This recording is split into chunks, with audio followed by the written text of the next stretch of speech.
everybody, and welcome to Carving It Up Live right here on Facebook, as well as the Carving It Up YouTube channel and the Grid Network YouTube channel. As always, I am Bryson Carver. Listen, this is already a jam-packed show to begin with. We got NFL, we got college football, we got some NBA stuff revolving around Jimmy Butler, why I think my Warriors should make a trade for him. But I am already riding high right now because last night on the 8 o'clock spot, live here on the Grid Network every Tuesday night, usually we did it last night because of the holidays, the new year, but every Tuesday night at 8 Eastern, 5 Pacific on the Grid's YouTube channel, I was a contestant for the first time. I'm normally the host, and I won the darn thing.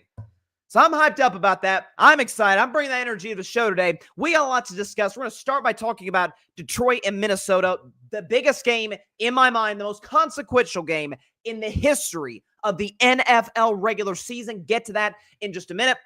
Also, why the Chicago Bears, Mike McCarthy should not be their first choice. Reports say that the Bears might be looking into hiring Mike McCarthy. Shouldn't be their first choice.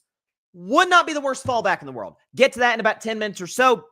What else we got? Oh, really excited to get to this.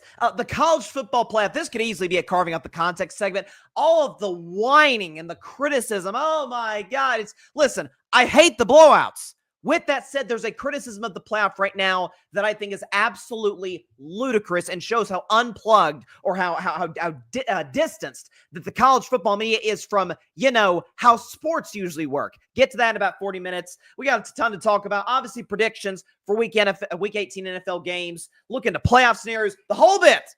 We've got a load of show on tap for you guys. Buckle up because we're going to have some fun.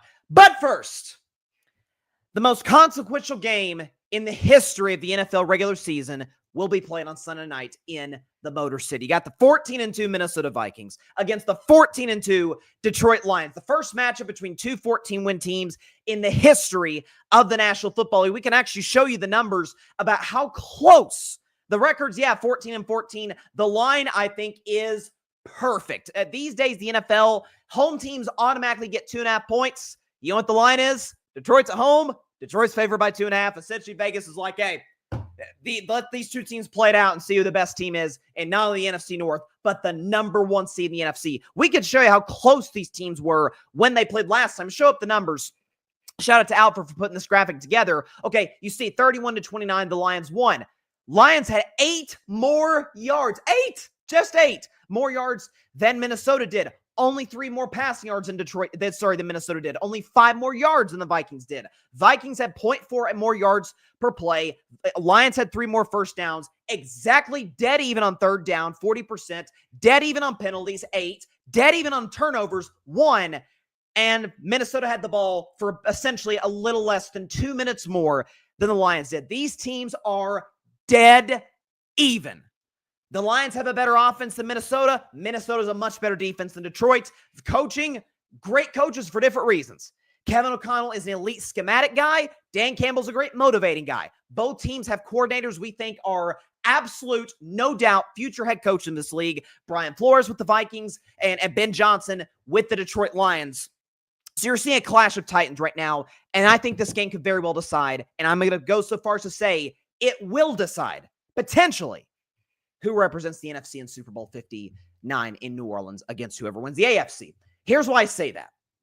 And I'll predict the game at the end of the show. You guys know how much I love Detroit, but what Minnesota's been doing this year with Sam Darnold making, we know Sam has NFL starter and even franchise quarterback talent, didn't have the coaching. I sold stock on Darnold because I loved him out of college. The Jets was a disaster. Panthers, he's been great with the Vikings, as I talked about in the last few days of the show. I think this game is far bigger for Minnesota than it is for Detroit for a few reasons. Number one, if Detroit loses this game and becomes the loser of this game, unless there's a tie, knock on wood, there's not that. By the way, if there's a tie, Detroit wins the division and gets the 1 seed. So putting that out there. The loser of this game, 14-3 team, that's the 5 seed and has to go on the road the entire playoffs, that's just how it's been going for a long time in the NFL. Great teams and wildcard teams and won Super Bowls, by the way. It's not like it's the end of the road for the loser of this game. We could see these teams face again in 2 or 3 weeks. Number one reason for Minnesota, or first reason that it's more big for them. If Detroit loses, falls to 14-3. Okay. Detroit went undefeated in the regular season on the road. Detroit Lions, undefeated 8-0 in the regular season away from Ford Field. We can actually show you the numbers about the historic nature of that in the Super Bowl era. If you go undefeated on the road, you usually win. 72 Dolphins won the Super Bowl. 82 Washington won the Super Bowl. So did the 84 Niners and the 89 Niners. Now the 90 Niners, were undefeated on the road, lost by the absolute skin of their teeth to the Giants in 1990 in the NFC title game. 0-1 Rams lost the Super Bowl. 0-7 Patriots lost the Super Bowl. 14 Cowboys lost the divisional round because Dallas is Dallas. 2016 Patriots, iconic comeback. 2020 Chiefs lost to Brady and the Bucks. 2024 Lions remains to be seen. So basically, take out Dallas.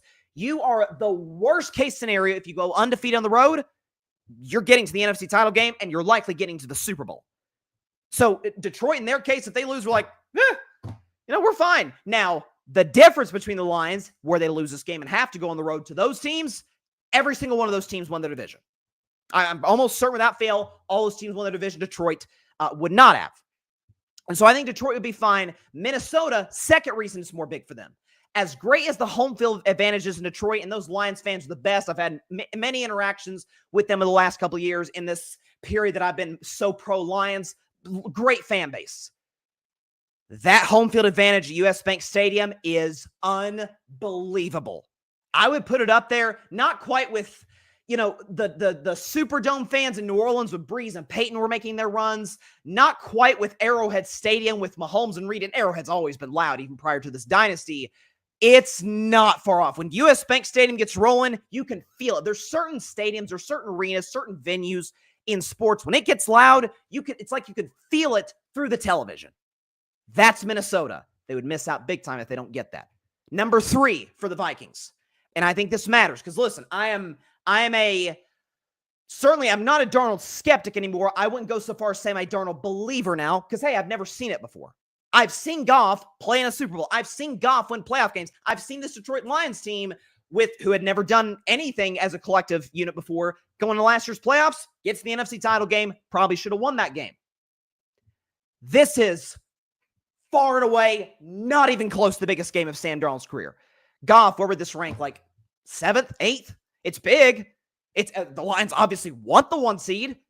It'd be huge for them, but Goff has played Super Bowls. He's playing NFC title games. He's won a lot of playoff games. He's used to this. This is nothing. He's at home. He's comfortable. Great O-line. Darnold, different story. So I think listen, we've seen plenty of games where it's win or go home. Winner wins the division, loser season is over.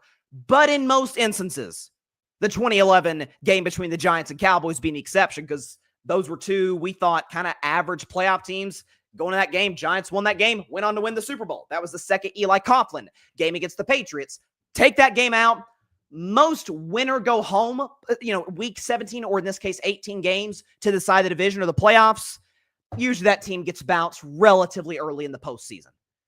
Games between 2 excellent teams. I remember the Niners and Seahawks played a game like this a couple of years ago where it decided, it didn't decide the 1 seed for Seattle, but would have decided the NFC West. Okay, with Seattle, I think got stopped on the 1-yard line. Tell me if you heard that one before. Seattle was still in the playoffs. They weren't going to get the 1 seed if they won. This is the first matchup between 2 14-win teams ever, the biggest game in NFL regular season history. The winner is riding high, the top seed in the conference. Both teams have home field advantages, especially Minnesota. The US Bank Stadium's a hard place to go and win. Only team that did it this year was the Lions. Go figure. Home field advantage, all that. You are you first round bye. I think at this point would be the favorites in Vegas to win the NFC and go to the Super Bowl in New Orleans. And the loser, it's not season over. We're still great. We won 14 games. But all of that, we lost 3 games this year. Folks, Atlanta may get in the playoffs with 8 losses. I'm sorry, the Lions or the Vikings will have lost 3 games. Falcons may get in with 8 losses, potentially. And yet we'll be looking up.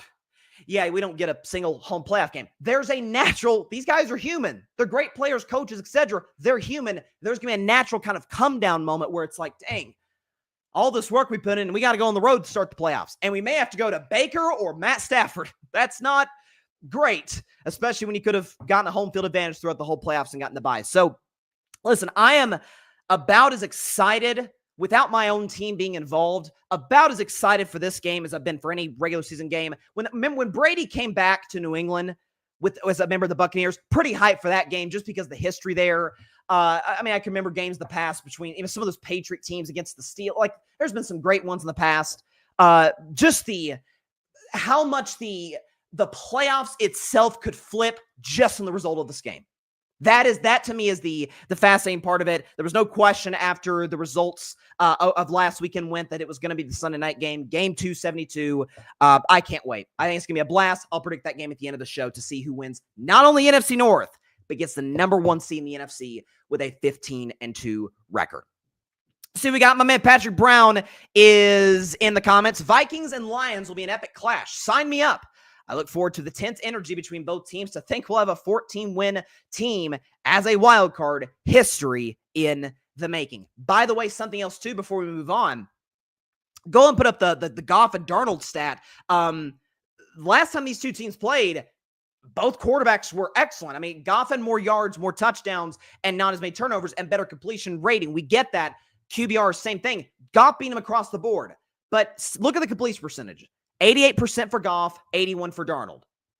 That combined, I think I saw the stat, is tied for like the first or second greatest game between two quarterbacks ever in terms of completion percentage. It was like 84% or something on average. So 84.5, somewhere in that ballpark on average. So, and that's my main concern is the Lions can score on literally any defense in the league.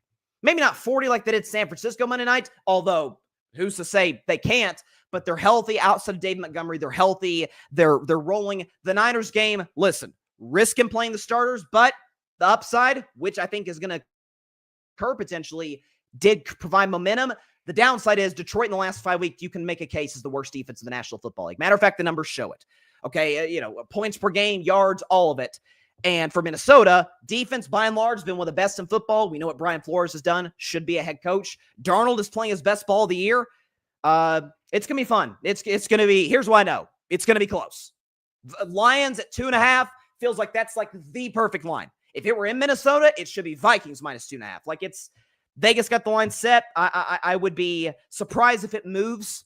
There's been very much a 50-50 divide on where it could go from the gambling perspective. I can't wait. I'll just go and say this at the front end because y'all know every Friday I do Bryson's Bleak bet. If I were a Bettin Man, ups of the week, all that. I do 3 if I were a Bettin Man games. Not touching this one because I don't want to have like a stake like, oh man, I hope so-and-so covers. I want to sit back. I want to enjoy the game. I want us to get the greatest appetizer ever to what is going to be the main course called the NFL playoffs. I cannot wait for this game. Going to be a blast. And this is what makes the NFL so great, man.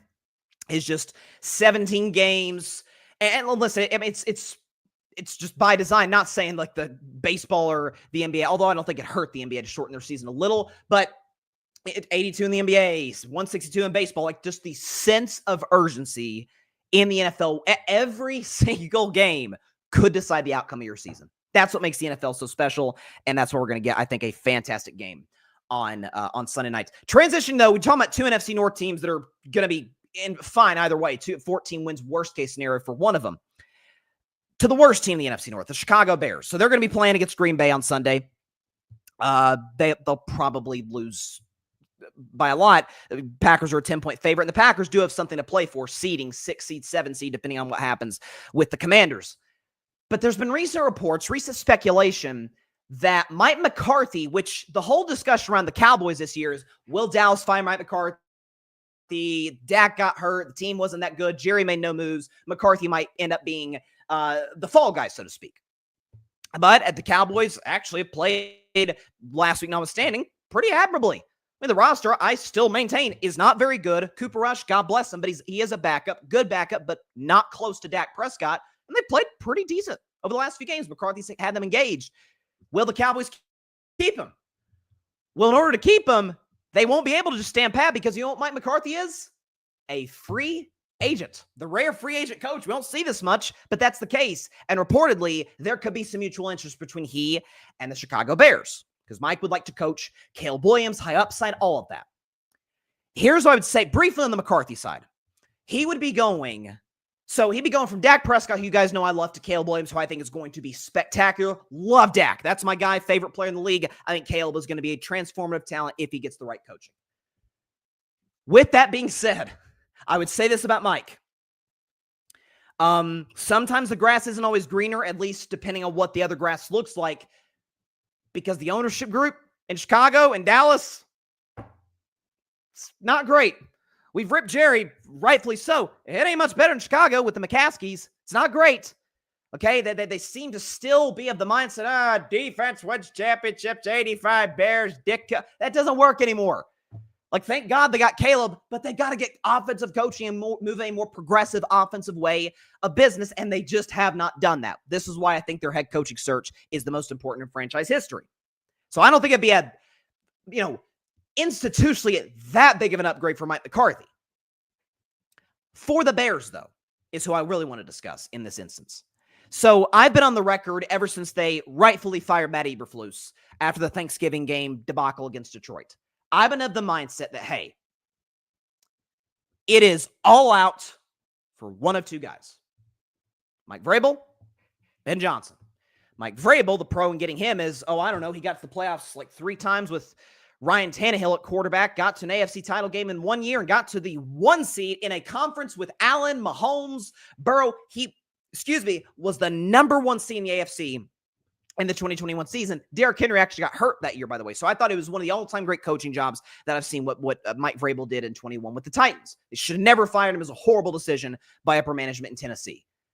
Culture guy, can rebuild, can institute a new football brand in Chicago that is intent on winning.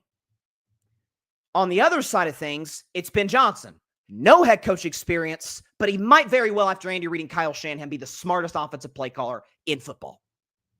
But does he have the presence of the room? Can he build a culture? But the question for Vrabel is, who would he bring in as his OC? Vrabel's had great history at that. Matt LaFleur was his OC briefly before going to Green Bay. Arthur Smith was his OC, and I think Arthur Smith was a great OC in Tennessee and has been really good with my Steelers. Went to Atlanta. Eventually, the downside of having a defensive coach is you get enough creative offensive guys, but eventually there's going to be kind of like a brain drain, so to speak. You eventually run out of guys. Nick Saban dealt with this to a certain degree at Alabama. Like, Saban had so many great assistants, eventually it ran out. Whereas if you're Andy Reid and the Chiefs, Andy calls plays. A lot of OCs under Andy Reid have gone on to be head coaches, but Andy calls plays. That's what he does. I get the pro and con for both. I would be ecstatic for Caleb Williams with either move. If you were to strike out on both, let's say Ben Johnson goes to Jacksonville with Trevor Lawrence and Mike Vrabel goes to the New England Patriots if they fire Jerome Mayo, because reportedly there's a mutual interest there. Let's say that happens. I think Mike McCarthy's a pretty good fallback option. Now, preferably with a quarterback like Caleb Williams, my thing is why I think this coaching search is so darn important. I want to get a guy for Caleb that he can get set with now, get comfortable with the guy, and be together for the next 10 years. You want stability. You want continuity. You want to build that right now in the early stages of Caleb's career while he's still clay, so to speak, while you could still mold him, as opposed to you got to get another coach. My guess is that will probably be the case with Mike McCarthy. But the case for getting McCarthy, if you miss out on those other two guys, is this. You say, what about Pete Carroll? Pete Carroll, God bless him, he's the youngest 70-something-year-old in the history of civilization, but he is 74, 5-ish? He's not going to be there for 10 years. McCarthy, that's not a question. In Green Bay, listen, we attribute the majority of the Packers' success, and I think rightfully so, to the greatness of Aaron Rodgers. The Super Bowl in Super Bowl 45 in the 2010 season, being a wild card team going on that run. That was a Charles Woodson-led defense, Clay Matthews, whole bit.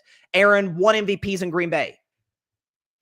Aaron, playoff-wise, actually had less success with Matt LaFleur, who I think is a better coach. And some of that was a diminished Aaron Rodgers physically that we saw come to fruition starting 2 years ago. But keep that in mind. So McCarthy was successful with Aaron Rodgers despite what was a tumultuous relationship. Then he goes to Dallas. Okay, and it's, listen, we talk about 3 straight 12-win seasons in a row for the Cowboys, but the playoff disappointments. Look at the bright side. First of all, Jason Garrett won 12 games twice, 12 or more games twice in Dallas in 8 years as the head coach, 8 full years. Mike McCarthy's done it 3 times in 5 years. So the upside, McCarthy's gotten the most out of Dallas more so than his predecessor did. And we know in the Cowboys, because of Jerry, that's just not, and the attention, it being the Cowboys, it's just not an attractive job. It's just not, especially with the roster. Are you kidding me? McCarthy has, to his credit, for all the criticisms, clock management, either using analytics wrong or not using it enough in some instances, it's hurt them. Not knowing when to run the football some instances, not knowing when to pass the football in other instances. With that said, Dak Prescott best season of his career, Mike McCarthy's first season calling plays. So the only full season of McCarthy calling plays, and Dak at quarterback, only full season we've seen that. Last year, Dak finished second for MVP. Led the NFL in touchdown passes. Cowboys, with what I thought outside of CeeDee Lamb, was not a very talented offense. 2 seed in the NFC. Now, it absolutely fell apart in epic fashion to Green Bay. But you did get there. Chicago would die for that. Are you kidding me? Caleb is an MVP finalist, 2 seed, host a playoff game. We would give anything for that in Chicago. And if you could maybe build that, if McCarthy could build a foundation with Caleb, be able to work with some of the mechanics and things of that nature, be able to help him kind of eliminate some of those, the careless plays, and focus more on the upside, which is clearly there with this player. Maybe if the Bears then decide to move on, maybe have a little bit of the culture now, then they get their guy. So there are upsides for this. You can absolutely make the case that, hey, I mean, the guy has been pretty darn solid over the course of his coaching career. And I think at the end of the day, you have to take all those in consideration. McCarthy's a good coach. Is he a great coach? No. Is he an Andy Reid? Is he a either of the Harbaugh brothers? I think he's not that much worse than John Harbaugh. I think Jim is a wizard. I think Jim works everywhere. Is he Dan Campbell, O'Connell? No. He's not a Sean Payton, Tomlin? No. But he's on, if I had to make a tier of coaches, tier 1, I'd go like Reid, Tomlin, Shanahan, Jim Harbaugh. Tier 2, I'd probably go Sean Payton. Payton might be in tier 1, but Sean Payton, tier 2, O'Connell, guys like that. Or McVay's in tier 1, by the way. Dan Campbell, tier 2. And I'd probably go McCarthy at the top of that tier 3 spot. Like, I'd say he's about the 14th, 15th best coach. I'd like Dak to have a better coach. Not that many that we all would unanimously consider better than McCarthy. I've always said he's better. He's better than his critics give him credit, but he's obviously not as good as the top end of coaches. So listen, if I'm Chicago, I want to make myself abundantly clear.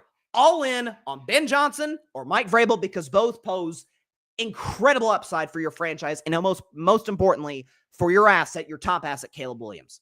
If those don't work, McCarthy's not a bad fallback option. He's not. He's been successful both places. By the way, in high, big time, well, Green Bay's not a big market, but it's a big brand in the NFL. Won a Super Bowl with Green Bay. Was more successful in Dallas than Jason Garrett. I don't know. And as for the Cowboys, see who they hire. It's not an attractive job. I'll tell you, here's who I think would work with the Cowboys. Now, here's the thing. I don't know if he'd take the job. Brian Flores would be a pretty good fit. If Flores brings in a creative offensive mind and work for Dak while Flores fixes the defense, it'd be a pretty good team. Now, what's Jerry going to do in terms of personnel? Who knows? Is Jerry's, Jerryness going to draw away a guy like Brian Flores? Probably. This is a guy who comes from New England, who's a no-nonsense guy. It probably would draw a guy like that away. If you lose McCarthy, because you're not getting Ben Johnson. Stop. He's not going to the Cowboys. Vrabel, doubt it. I would pursue Flores if I were the Cowboys. I'm just saying. Patrick. Mike can go to Chicago. Oh, so Patrick's like, get McCarthy out of here. Mike can go to Chicago. Give me John Gruden, who can motivate and strike fear in the organization, a better motivator and zero tolerance. I think that would be an absolute disaster, Patrick. Now, we actually talked about this in the 8 o'clock spot last night. Gruden has been really good at Barstool. Here's what I would say.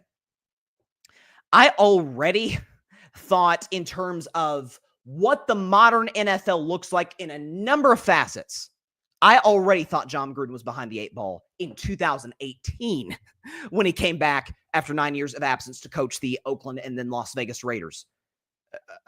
It was a disaster. I mean, they were objectively a bad football team all 3.25 years. And you're telling me it's going to work in Dallas? I think Gruden would be a massive downgrade for McCarthy. Because there's one thing, what you're saying, Patrick, motivate, strike fear. Those are all great.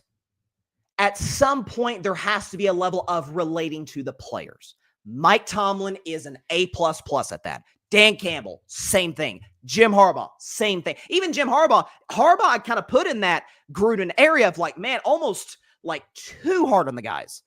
And Harbaugh dialed it back. Still intense, but dialed it back.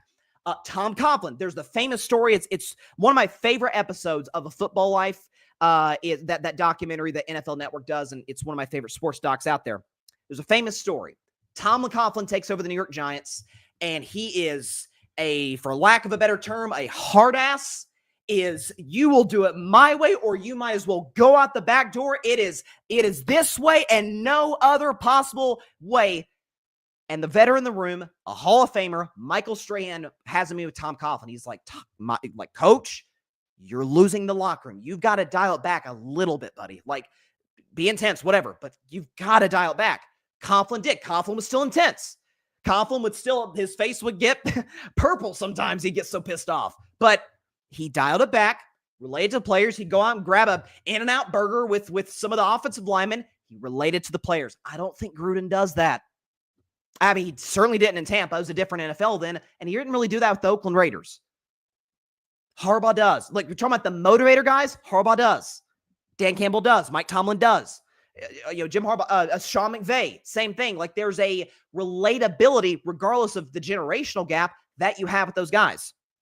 And I don't think John Gruden has that. I think he is very much, this is how we're going to do things, and there is no deviation whatsoever. It's not to say you shouldn't set a standard, because you have to set a standard. But just an ability to take a deep breath sometimes. I mean, Andy Reid even. Andy Reid's the greatest example. He's more of a schematic guy than a rah-rah guy, although Andy does coach his guys hard. So I think Gruden would be a disaster in Dallas as well as a number of places. Listen, we know about John. He's great in the media. He's crushing at Barstool. Now, if he wants to come back, I get it, because there's the natural,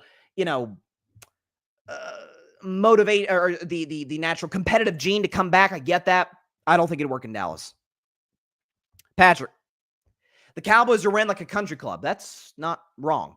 Players aren't scared of Mike McCarthy. Jerry is the biggest fault to why my team hasn't been successful. Yeah, they don't fear McCarthy. I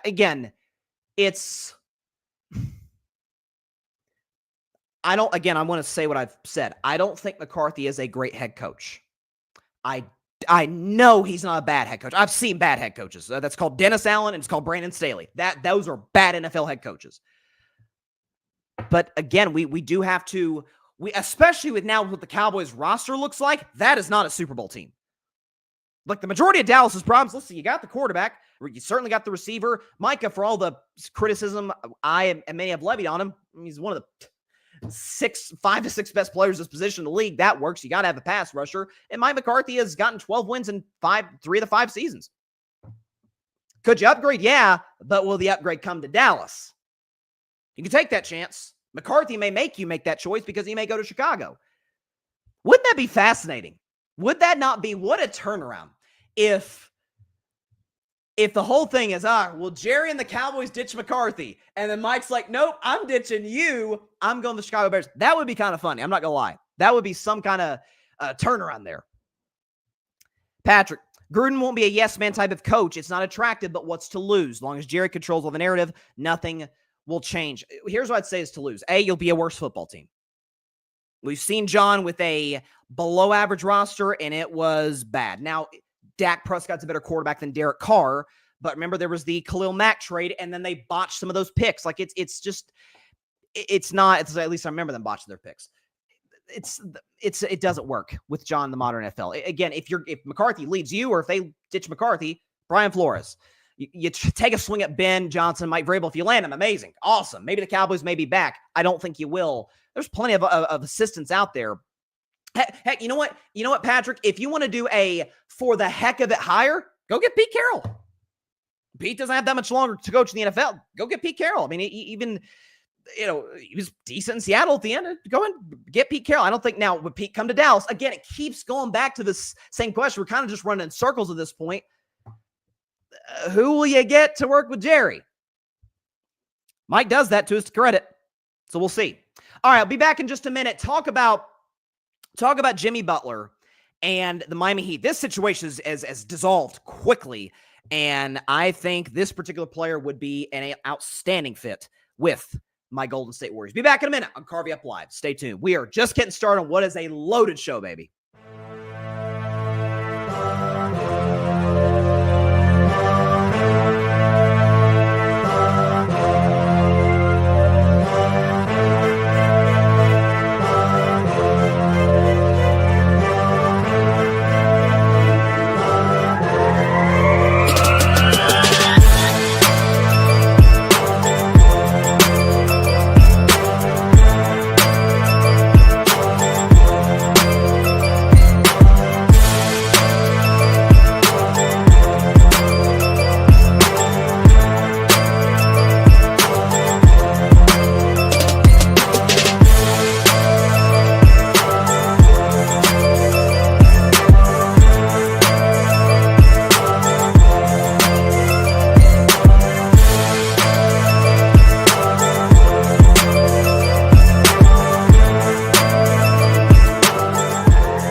Welcome back to Carving Up Live. So, listen, the NBA, there's been a lot of noise around the league the last few days as it relates to the games aren't as interesting, the stories and whatnot. But Jimmy Butler has supplied us with content, has supplied us with enough of a discussion to see, in terms of where is he going to end up. So, listen, it is dissolved quickly in Miami. We're trying to get the footage of the press conference Jimmy Butler gave yesterday after the Heat game. He only scored 9 points. Usage was down the whole bit.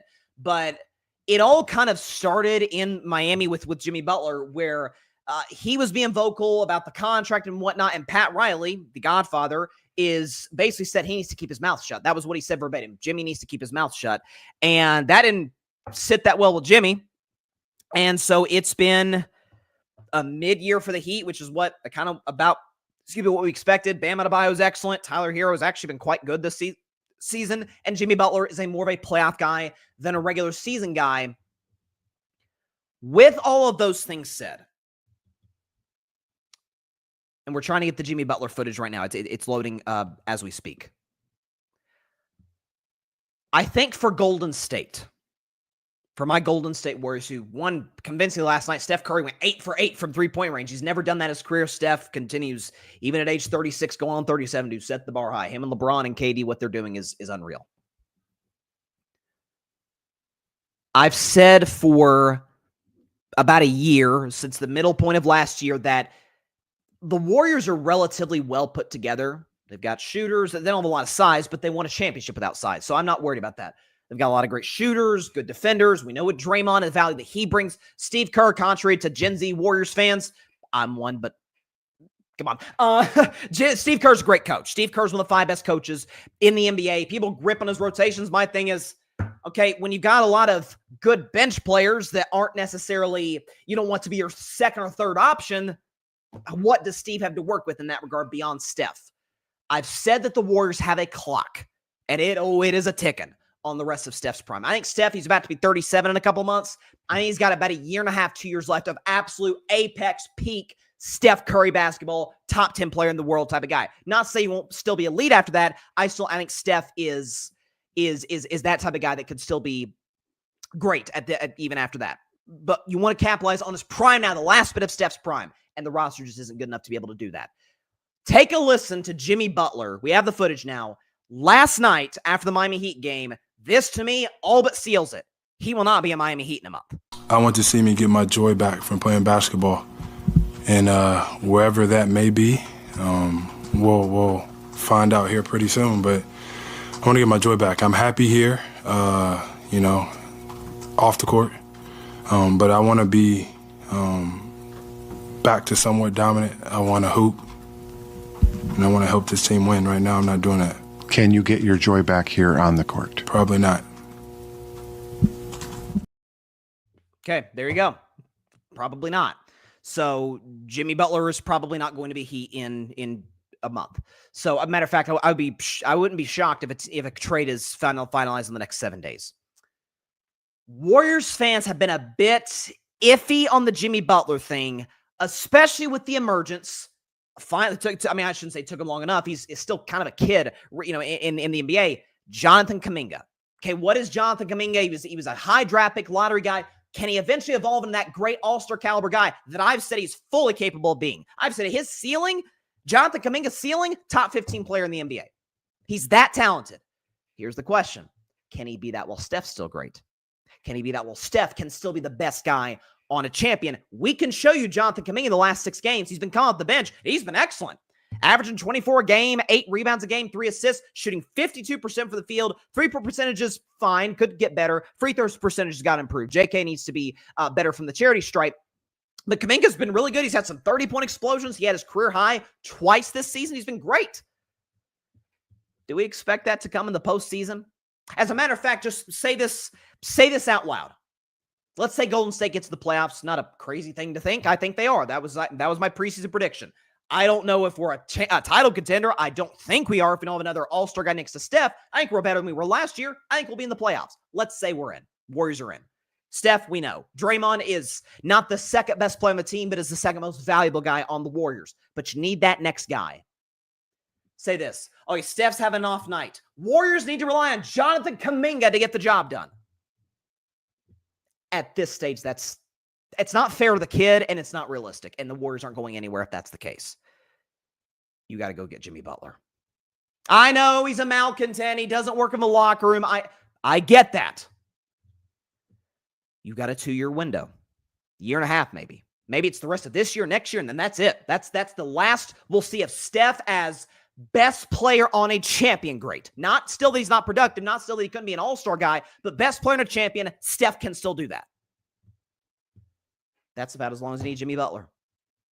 And by the way, let's say it does fizzle out. Let's say we're talking in the middle of the 2026, 2027 season, and Jimmy's beefing with somebody, and it doesn't work with Kerr. But what if the Warriors made, or dare I say, won an NBA Finals? It's worth it.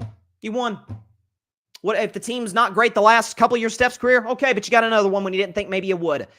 You took a big swing. It worked. That's what you're there for. Jimmy Butler's not a long-term option for the Warriors. Well, Jonathan Kuminga could be a star when Steph is either past his prime or retired. Then you wasted an opportunity. I've talked about with the Golden State Warriors that since that finals loss in 2019, they got to a championship, won a championship in 22. I was over the moon. I'm thinking, the dynasty's going to continue. Hasn't quite worked that way because hindsight 2020, yeah, Steph kind of dragged that team. Steph kind of carried that team to a title. That wasn't quite the collective effort led by Steph that I thought it was at the time. Steph took him to the championship and dragged him there. Won it. Since 2019, missed playoffs, won a championship, second round exit, missed playoffs. They haven't been that good outside of the one championship year. And Steph is still great. Draymond is still valuable. Kerr's still a great coach. And the team has enough depth to where a trade wouldn't kill that. It's not like they'd be Denver where Jokic is the best player in the world. Jamal Murray's been great in the playoffs. Aaron Gordon. Man, I don't like their depth outside of that. Westbrook, we know what he is at this stage. Michael Porter Jr., hit and miss. Michael Malone thinks a great coach. They have zero depth. Like the standard right now is Boston and OKC. And so I think we're at a stage right now where it would be, let's show Jimmy Butler's playoff numbers. Can we put those up there? Since 2022, he's a 27-point per game guy and 48% shooting. That'll work all day long. Gives you 6 rebounds, 5 assists, almost 2 steals a game, 2 Eastern Conference Finals appearances, and he made a Finals in 2023 as the 8th seed. Remember he had that great first round against the 1 seed Bucks? Like, Jimmy, I'm not expecting Jimmy to necessarily be that. But if Jimmy Butler's a Golden State Warrior, can I see? Just imagine in your head. Oh, man, Steph's having a rough shooting night. Steph's like 3 for 14, can't get it going, doesn't have it that night. It's okay. We can get the ball to Jimmy Butler, and he can make enough shots. We have the guys to get the stops on defense to win a playoff game on the road in Denver, in OKC potentially. Who knows? So I think, listen, I get it. I get the trepidation and, hey, is this going to work? Yada, yada, yada. I understand that.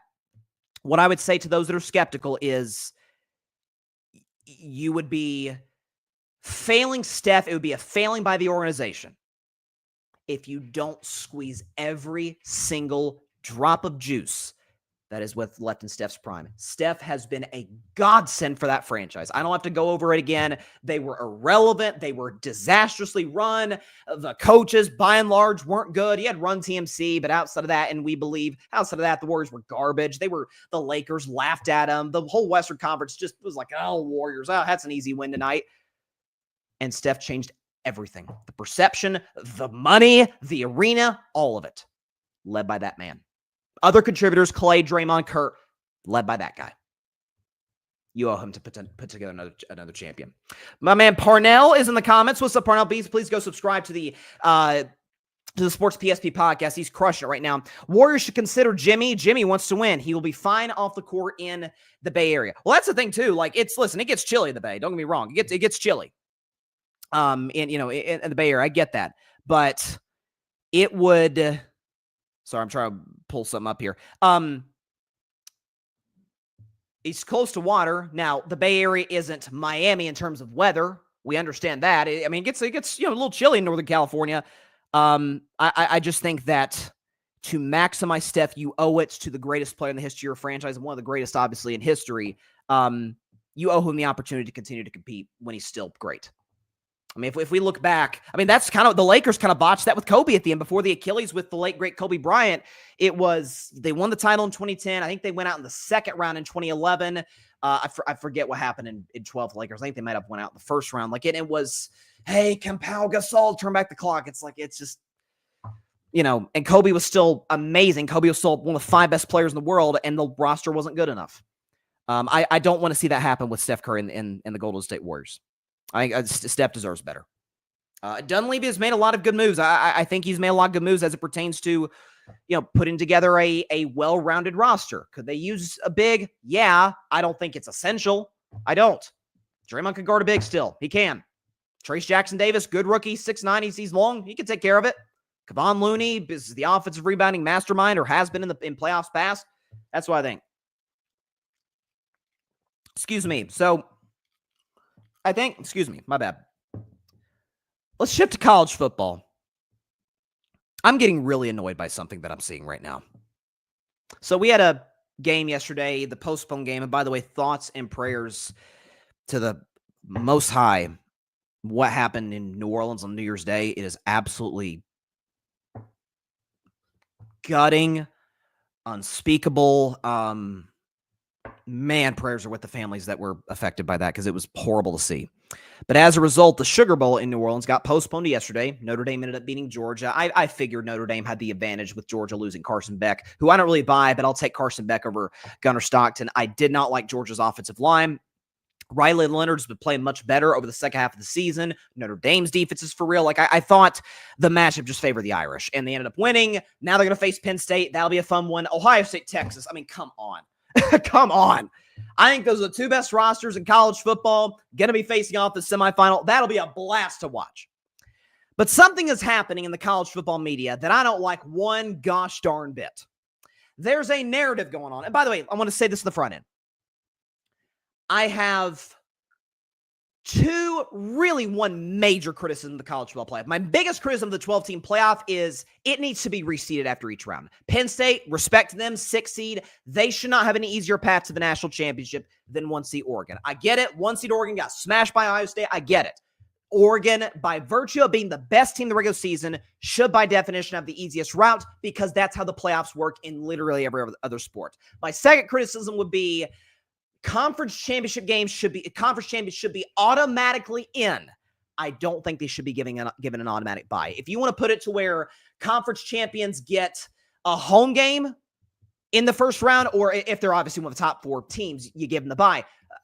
I would tinker with that, but it's not a huge criticism. My big criticism, it needs to be reseeded after each round. Because that's how we do it in every other sport other than the NBA. NBA is a little different. I think they should change that in the league. Point is, there's a criticism going on right now in college football about the playoff that I find utterly absurd. This was, I want to make sure I'm getting this right. This is from Chip Patterson, who has a podcast, who has a college football podcast. Chip Patterson from the Cover 3 podcast through, I believe, CBS Sports. This is what his take was on the college football playoff. And I don't really know anything about Chip. I'm sure he does a fine enough job. This is not personal. This criticism to me is, and it's shared by a lot in the media, I think is ridiculous. This is Chip Patterson from the Cover 3 podcast on his biggest criticism of the playoff. Take a listen. College football playoff. All 5 conference champions are out of the college football playoff. Think about the decades upon decades of college football that there have been. Here's what I'm workshopping right now. This is going to produce a champion that would not be in line with the champions of college football's history for the most part in the AP poll era. I think we're going to crown whoever was the best in the playoff. I don't think we're crowning the best team of the season. This crowning, this fast pass that you were giving to these teams to be able to jump straight to the line doesn't actually prove to give us a champion, because what we're going to have is we're going to have a champion that in all the history of... That cut out at the end, I apologize. A champion, he said, that all in the history of college football would not have happened. Okay, that's what we like to call, how to put this, how the playoffs work. Yeah, the best team does not get crowned after the regular season. the number 1 seed does not always win the national championship or does not always win the Super Bowl. And the last year, I think the Chiefs were the 3 seed. The Bengals as a 4 seed made the playoffs. And I think the Rams were as well. The 4 seed made the playoffs, or the Super Bowl a few years ago. Wild card teams like Tampa in the day or in 2020, Green Bay in 2010, Giants in 2011, Giants in 2007. Wild card teams make the Super Bowl and win the Super Bowl. That's kind of how it works. That's the beauty of the playoffs. The regular season is to put yourself in the best spot possible to go on a playoff run. And then we, play games. This is to me, and I've tried to become, as of late, I've always been a diehard college football fan, go Vols. I'm trying as of late. I've been reading a lot on the history of college football, trying to educate myself more than that because I'm relatively, low-level historian on the NFL, the NBA.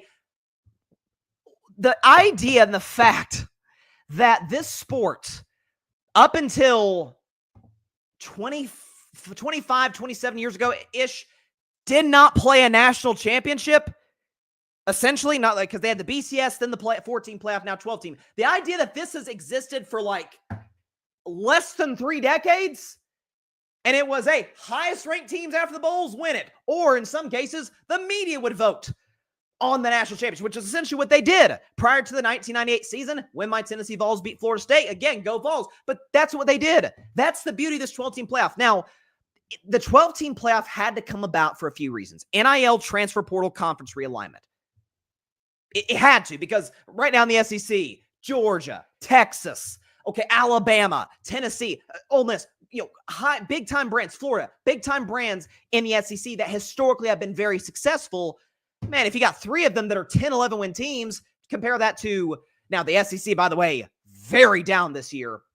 But compare that to like the ACC champion, SMU, Clemson, God bless both those teams, wouldn't stand a chance against the best in the SEC.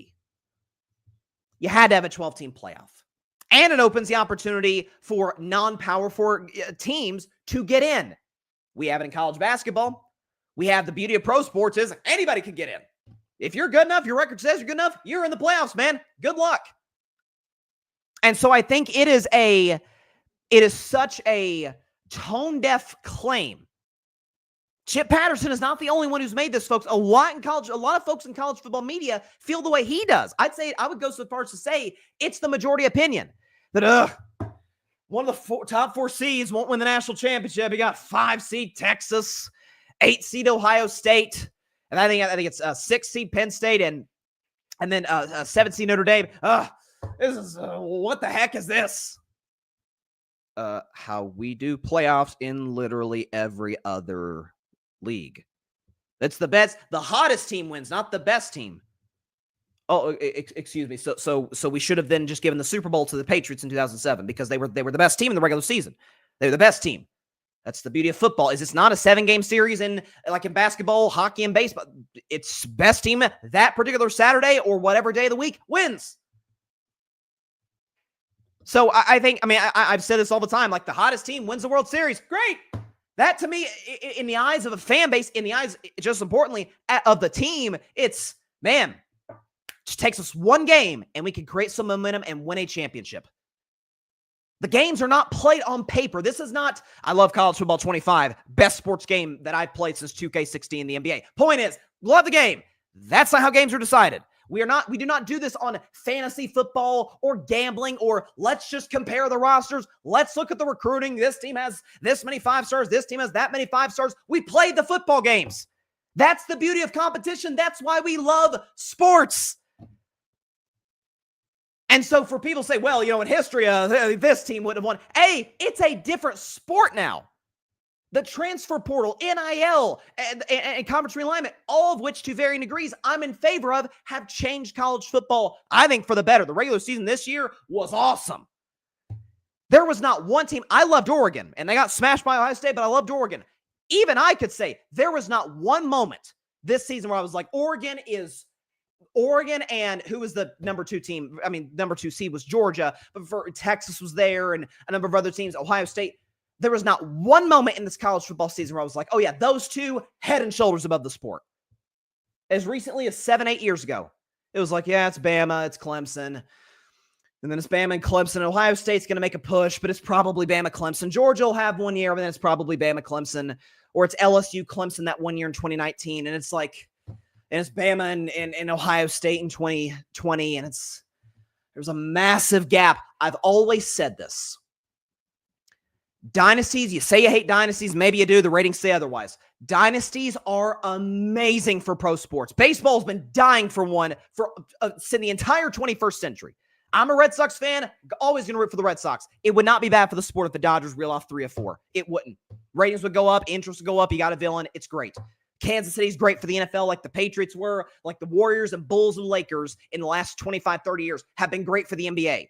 College sports is different because when you suck in college sports, you don't get the first overall pick. You just suck. Recruit better. Too bad. The rich teams get richer. We've leveled the playing field to a certain degree. Now the SEC isn't quite as good. Now a Big 12 champion, we thought, oh man, Big 12's really diminished. Texas, Oklahoma gone. Arizona State was like 2 plays away from beating Texas with a better roster because we play the games. Sometimes the most talented team doesn't always win. We don't do a 2K simulation and see who wins the NBA title. Like I think the criticism of this playoff, not to say it's without fault. I would reseed after each round. I would. The criticism of this playoff is tone deaf. It is stuck in the past of, hey, how about us? You know what it is? It's the media seeing that the power has been stripped from them where they decide the champion. Because now in the 12-team playoff, you don't get in. Sucks to be you. Too bad. Be better. There's 12 teams. You had an opportunity to get in, and you didn't get in. That's why I had no sympathy for Alabama. And by the way, Michigan validated that by beating Alabama. Too bad. Sorry. Feel the same way in the NFL and the NBA. If you don't get in, that's on you. That's how I feel about Cincinnati if they don't get in. But if you're in, or back in the day, there'll be a 5 or 6 team that's like, we can play with these teams. We could beat an Ohio State, an Alabama, Clemson, or somebody like that, Georgia. And it's like, I'm sorry. 4 spots, we're going to vote on it. Back in the day, it was 2 teams were to vote on it. Some of it's the media's felt their power stripped away. Some of it is a too loyal, nostalgic view of college football when the sport right now, the product, is actually better. Parity's great for college sports, terrible for pro sports, but we're talking about college sports. I think that Chip Patterson, and by the way, I'm sure his podcast is good. Like, this is not personal whatsoever. I think that particular criticism that is shared, by the way, around a lot of CFP media or CFB media is insane. Absolutely insane. I just want to go on a little rant there. That could have very easily been a carving up the context segment. Whatever. I think it's absolutely crazy. Okay. We are going to take a break. Going to take a 1-minute break, then be back for what is one of my favorite segments of the entire calendar year. And in this case, to start the brand new year, 3 days in, again, a late Happy New Year. NFL playoff scenarios. Actually, what we're going to do is we're going to predict the games that have no value, no meaning for the NFL playoff picture.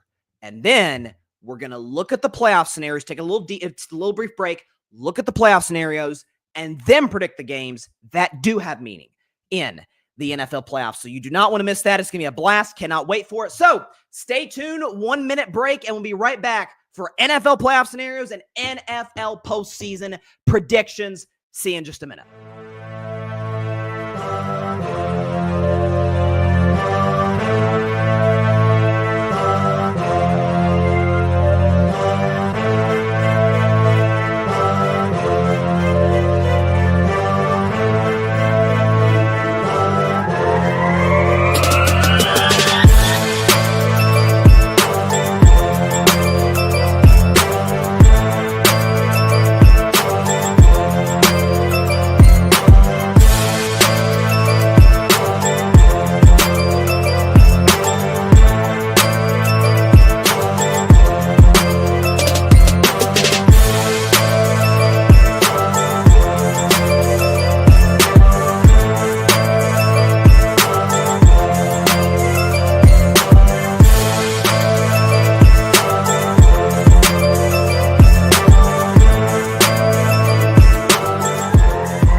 Welcome back to Carving Up Live. So, again, one of my favorite segments of the entire year, as we get ahead and make sure we load our graphics up on here. One of my favorite segments of the year is when we look at the NFL playoff scenarios going into Week 18, see what we got, see what the picture looks like. Then we get into the predictions in terms of the games that have a ton of meaning. Before we do that, I figure we might as well, it looks like the graphics are loading, might as well go and get into the predictions for the other games, because we predict all the games. We predict all 272 as well as I guess it's 13 playoff games. That's what we do on Carving Up Live. So let's get the background music going on. Let's predict these other games that don't have any meaning. They have no bearing on the playoffs whatsoever. Let's get to that right now. We will start in the city of brotherly love, the New York Giants and the Philadelphia Eagles from Philadelphia. If I can pull up the line here, the Eagles are, do we have this here? Yeah, Philadelphia is a 2.5-point favorite in this game. Again, no Jalen Hurts. Actually, no Kenny Pickett either. Kenny Pickett's been dealing with some injuries. And most notably, no Saquon Barkley. Again, gaming's nothing for Philly. They've won the division. They're the 2 seed in the NFC. People wanted Saquon to go for the record. I, as a fan, wanted to see it. But Philly made the smart, mature, championship first above all else decision, and I give them major props for doing so. With that said, they play the Giants, who probably just messed up their opportunity to get Shedeur Sanders. Maybe we'll see what happens ahead of them.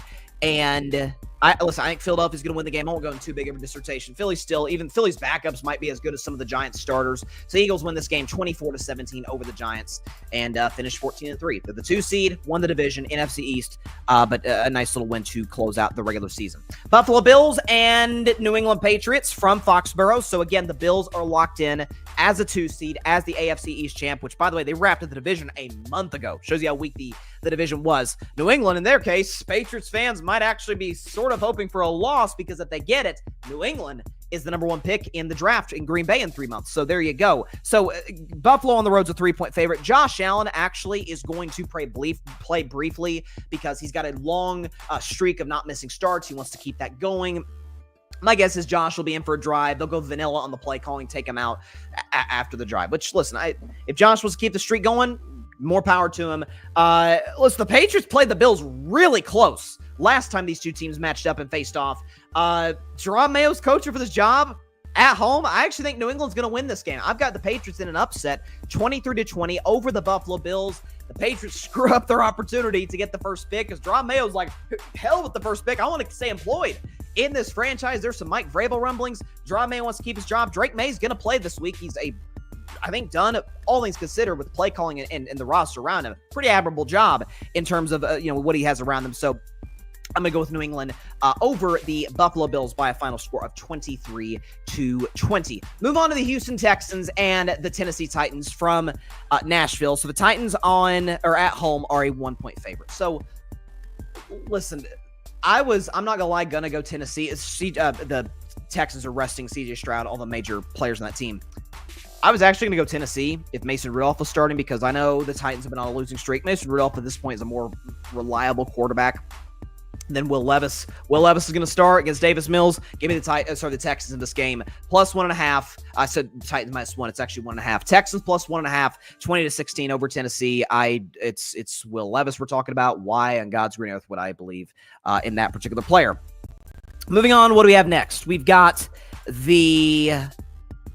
what do we have? Okay, yes, we have the the Jacksonville Jaguars, Indianapolis Colts. Get that one out of the way before we get to San Francisco and Arizona. Jacksonville on the road against Indianapolis. Colts had their playoff hopes dashed last week against the New York Giants, which a lot of teams around in the AFC trying to hunt for that 7 seed we're very happy about. Joe Flacco was actually pretty good in that game. Colts did score over 30 on a Giants defense that we know they're up front. They're really good. Jacksonville, Mac Jones, they won last week. I'm never going to pick Mac Jones ever unless he has a ridiculously good chance to win. Colts win this one 23-17. 5, I don't know if I love 5. I'll take it anyway. Colts 23-17 over the Jacksonville Jaguars, and they get their 8th win of the season. It is now time for my upset of the week. I'm loving this one, boys. Give me the San Francisco 49ers over the Arizona Cardinals 24-21.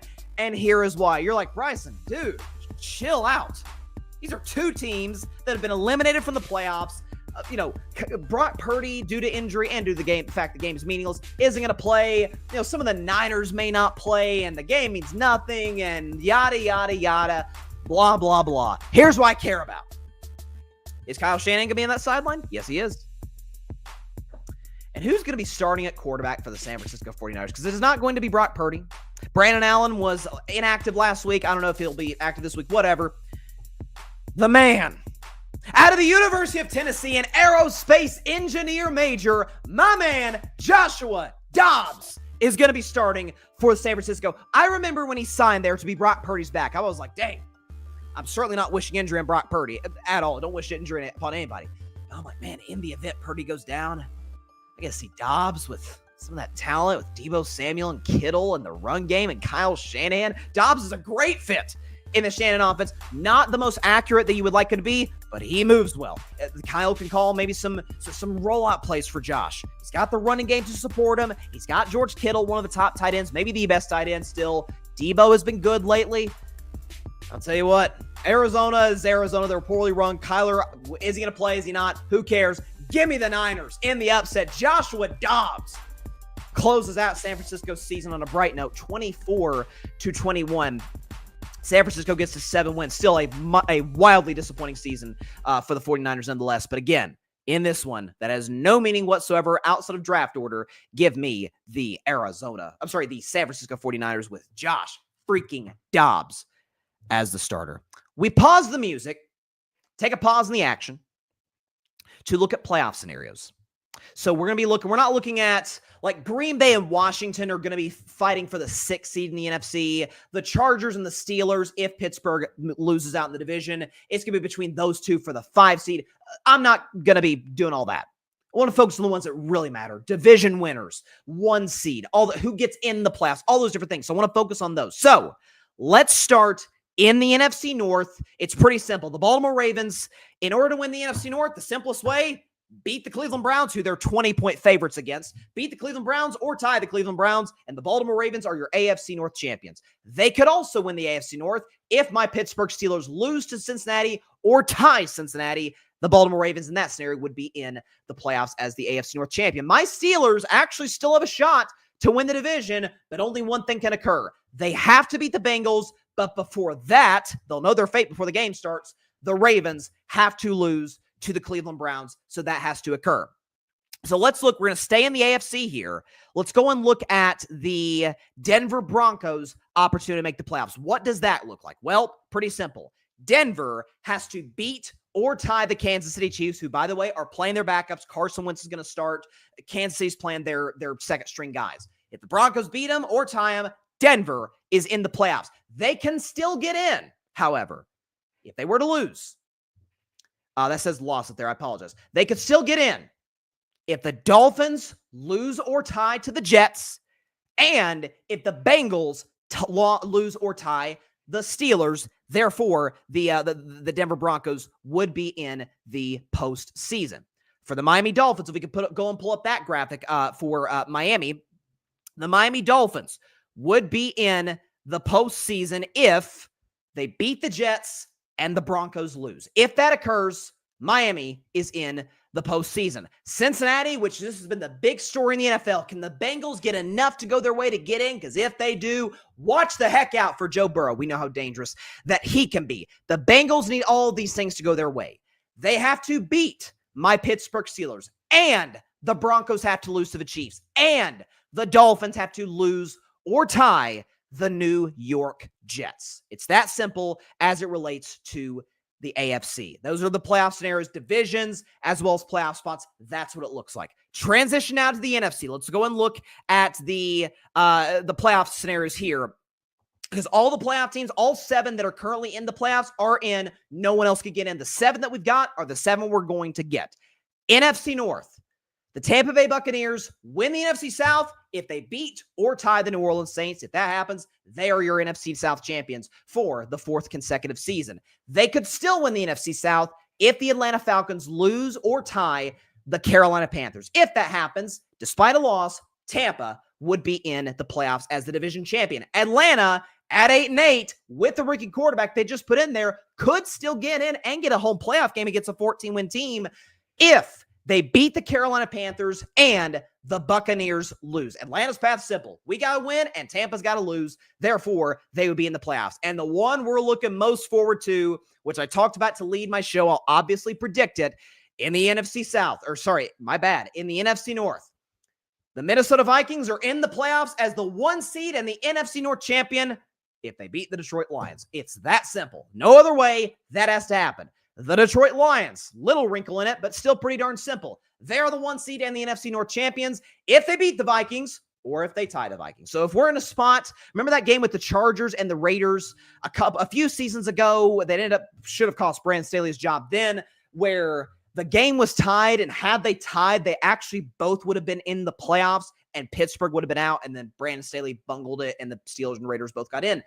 In this spot, just to put the bug in my audience's head right now, if this game is an overtime and it's tied with like 2 minutes left, Detroit, Dan Campbell might do otherwise. Who knows? He is Dan Campbell. Watch out.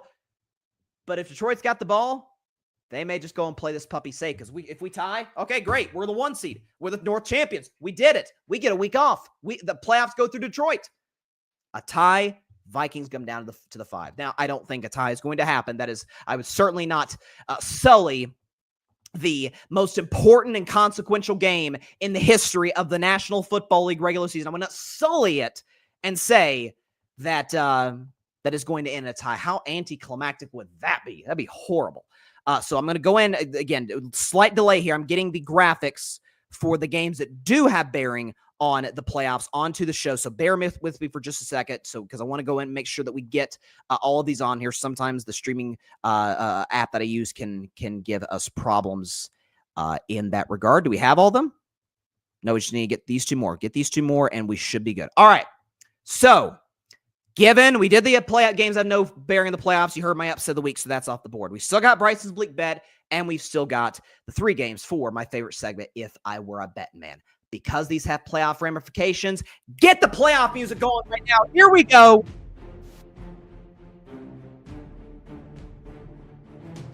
We will start on tomorrow night, or tomorrow afternoon, and bleeding in tomorrow night. The AFC North will be decided potentially early on in the day, early in the football games, that is, in Baltimore. The Cleveland Browns, the Baltimore Ravens from Baltimore. The Ravens. This is like the stuff you hear in college football.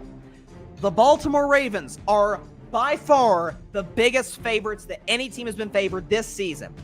The Ravens are favored by 20 over the Cleveland Browns. Minor news for the Browns, DTR, Dorian Thompson-Robinson, who, by the way, 1 touchdown, 10 picks. Yikes.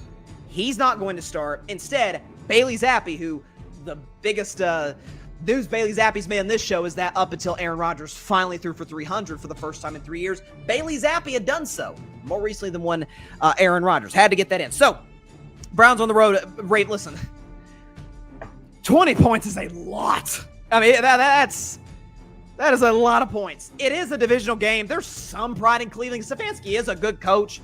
I think the Ravens are going to win this game comfortably, 30-13, but good Lord, 20? Look, I know the Browns are bad, but they actually beat Baltimore. That's one of the Browns' 3 wins is against the Ravens. The Ravens are going to want revenge there.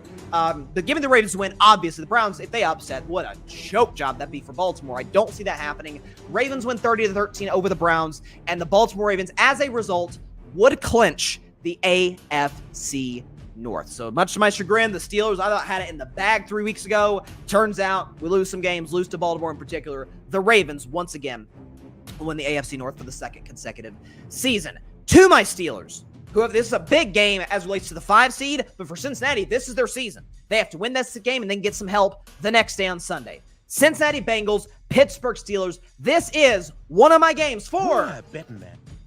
If I Were a Bettin Man. Man, there's certain things in Las Vegas. They'll give you a couple of gifts. I'll never forget my favorite fake bet I made on this show last year in the playoffs wild card round. Dolphins Chiefs. I remember it like it was yesterday, just a year ago. The Chiefs were 4.5-point favorites at home over Miami. I'm like, timeout. The Dolphins are on a losing streak, just blew the division. Kansas City is a defending champion at the time, one-time defending champion. Let's go back-to-back. in Arrowhead. It's one of the coldest games in NFL history, and Tua's the opposing quarterback. Yeah, I think Kansas City's going to cover. That was one of my favorite fake bets I've made. Take those when they present themselves. But as a general rule, when Andy Reid is coming off of a bye, take the Chiefs. Like, literally always take the Chiefs. And if Mike Tomlin in a division game is a 2.5 to 3 point dog, heck, in general, an underdog at home, always take the Pittsburgh Steelers. Tomlin at home is one of the greatest underdog coaches in NFL history. As far as the game itself, though, away from the gambling side of it. So Cincinnati, it's their season. Pittsburgh, even if we lose and close the year on a 4-game losing streak, which would suck, potentially bring us down to the 6th seed potentially. Here's the thing that I think favors Pittsburgh. A, they have a far better defense than Cincinnati. They haven't played great. They're far better than Cincinnati on that side of the ball. Number 2, last time these two teams played, Steelers 44-38, high-scoring affair. Russell Wilson statistically had one of the greatest games of his career, including the days in Seattle. Russell was awesome. 400 yards, passer rating, and high into the 100s, the whole thing. George Pickens back ingratiating the offense. You run the football with Connor and Najee Harris, and most importantly, the Steelers, along with the Chiefs, Ravens, and Texans, the most rested team in the NFL. They played on Christmas. This game's going to be played January 4th. Last time Pittsburgh played was Christmas Day, early in the day, by the way, against Kansas City when the Chiefs mollywopped us. I got the Steelers in an upset. Come on now. Steelers plus 2.5, 27-24. It's a field goal game. This has it written all over it. There are points, not as many as usual, and the Bengals, as a result, are out of the playoff standings before we even get to Sunday. Cincinnati will be eliminated by my Steelers, who, as a consolation, do wrap up the number 5 seed and get a matchup in Houston, which I would love for my Steelers. Sneakily, the Steelers will actually have an easier game than what I think will be the division champion, AFC North champion, Ravens. So go figure. Pittsburgh over Cincinnati. If I were a bet man, come on. Mike Tomlin is a home dog against a team they've already beat, have a better roster than, and a Bengals team that, yeah, they've won 4 in a row, haven't really looked good in any of them. Okay, the special teams gap against Dallas, that helped them win the game. At Tennessee, they didn't look great. I forget who they beat the next week. And then last week against Denver, they tried every which way possible to lose that game to the Broncos with their season on the line. Steelers win this game 27-24. Get the 5 seed. Ravens wrap up the North. Steelers get the 5 seed, and the Bengals are out of the postseason. Let's go now. What do we want to shift to? Okay, Green Bay Packers at home against the Chicago Bears. Green Bay is a 10-point favorite at home. Chicago, obviously, is in the midst of a 10-game losing streak. Again, double-digit favorites. Always be very careful about that in division games. They are very rare. They don't come around very often. Ravens, and Browns being the exception, and I actually like the Browns with the points. Point is, Packers do have something to play for. They obviously can't win the NFC North. That's been the case for some time. But the loss to Minnesota kind of hurt them in the sense that, hey, we could be the 7 seed back-to-back years. Worked okay for them last year, first 7 seed ever to win a playoff game. But in the mindset of the Packers, they're like, man, we'd sure like that 6 seed to where we don't have to go to Philly in round 1. That is not a great matchup for Green Bay at all. They've already beaten us. Not great for Green Bay. They need Washington to lose. Green Bay's got to win. Look, I think the Bears' last quote-unquote stand was that game against Seattle on Thursday night. It was the last primetime game for Chicago. The defense showed up and showed out, but Caleb didn't play that well. The offensive line was just dreadful. Play calling was bad. It was just a mess. You expect the Packers, who have owned the Bears pretty much my entire life, you tell me that that's going to change the blink of an eye when Green Bay has something to play for? Feel relatively comfortable in this. Give me the Packers in this game, -10. It's a lot, I know, but Green Bay's a far better team than the Bears. That goes without saying. 27-13, Packers -10. They beat the Bears 27-13. And I will say this as well. I need to see some consistency from Jordan Love. I'd like to see, for his sake, for the Packers, because they've been more of a Josh Jacobs team than anything in the last month or so. I need to see Jordan Love look more like the guy that we saw at the end of last season, who got in a roll and helped the Packers win that game in Dallas and nearly beat, by the way, the San Francisco 49ers. Packers 27-13. What do we have next? All right. So then Green Bay, in their mindset, they'll see the result of the game likely after they're done. But they have to win. Commanders got to lose for the Packers to get the 6. So Commanders, Cowboys in Dallas. Washington is a 6.5-point favorite. This is a classic revenge opportunity for Washington. We remember that game. What was it? I think it was like the Sunday before Thanksgiving when it looks like Dallas is dead and the Commanders are playing well. And there's the crazy finish with Terry McLaurin going 80-plus yards to the house, the missed extra point. Then there was an onside kick touchdown. And then there was a Hail Mary that came up short. Crazy last 2 minutes. And there was a kick return touchdown by Turpin before that. Crazy game. Dallas beat Washington and hurt their chances, by the way, to win the NFC East. So Commanders are favored by 6.5. Dallas is going to play hard. I mean, Mike McCarthy, we don't know what his history, what his future is going to be like. It could be a spot like I talked about earlier where McCarthy actually ditches the Cowboys, not the other way around. Listen, Washington knows, hey, we played great last week. Last couple of weeks, Jaden Daniels coming up in the clutch. We want to be able to build some good momentum for the playoffs, especially defensively. Give me Washington over Dallas minus 6.5, 31-20. Cowboys will put up a fight because McCarthy is a good enough coach, and he does motivate his guys, relatively consistency. Commanders minus 6.5. They win 31-20 over the Cowboys, and as a result, they will wrap up the number 6 seed in the NFC, and the Packers will drop to the 7 seed. Moving on now, what do we have next? We've got, NFC South. We're going to decide it right here. So you got the Atlanta Falcons at home against the Carolina Panthers. Falcons are a 7.5-point favorite. So with Carolina, they have been like I always have every year like a bad team darling. Like we know the team stinks, but it's like you see something where it's like, okay, if whether it's a new coach, whether it's they need some draft picks, maybe a free agent, offensive line, whatever, you're like, okay, there are a couple pieces for being kind of interesting next year. That's what I feel like with Carolina. I think Canales is a really smart head coach. I think Carolina really did a good job bringing him in from Tampa Bay.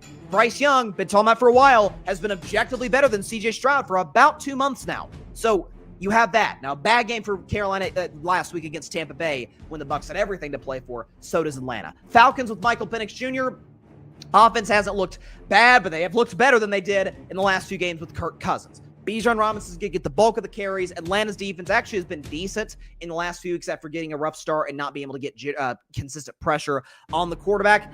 It's a divisional game, and Carolina's, wants to end the season well. I'm actually taking Carolina in the points plus 7.5, but Atlanta to win this game 26-20 at home over the Carolina Panthers. Atlanta 26, Carolina 20, and the Falcons then will have to wait on what happens, or not wait, they'll see what happens after the game is over in this next matchup. We'll see what happens in the NFC South. You got the New Orleans Saints and the Tampa Bay Buccaneers from Tampa. The Bucs are 14-point favorites at home with an opportunity to clinch their 5th straight playoff appearance and 4th straight NFC South title.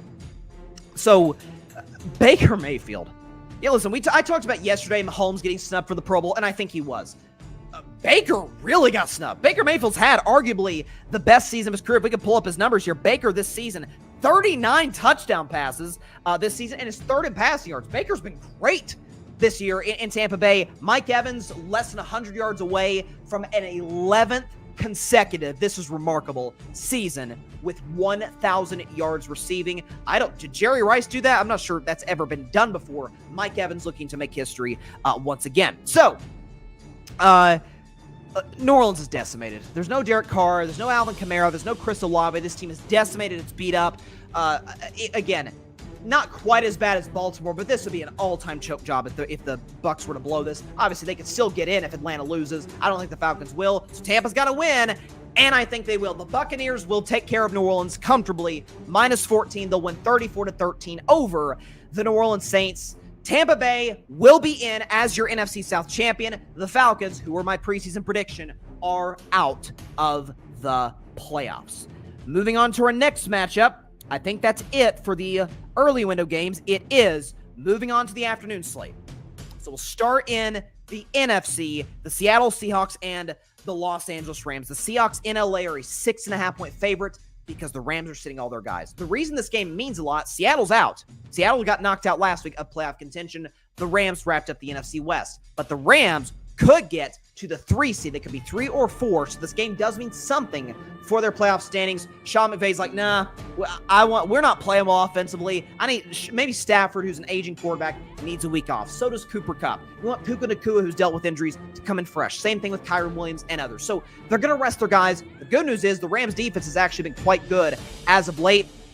Seattle's going to play all their guys. They want to finish the season well. It's the first year of the Mike McDonald era in Seattle. I think Seattle's going to win this one 24-16 over the Los Angeles Rams. And so that means that LA will actually fall to the 4 seed and the Buccaneers will be the 3 seed in the NFC playoffs. What do we have next? Do we have, okay, make sure we got that.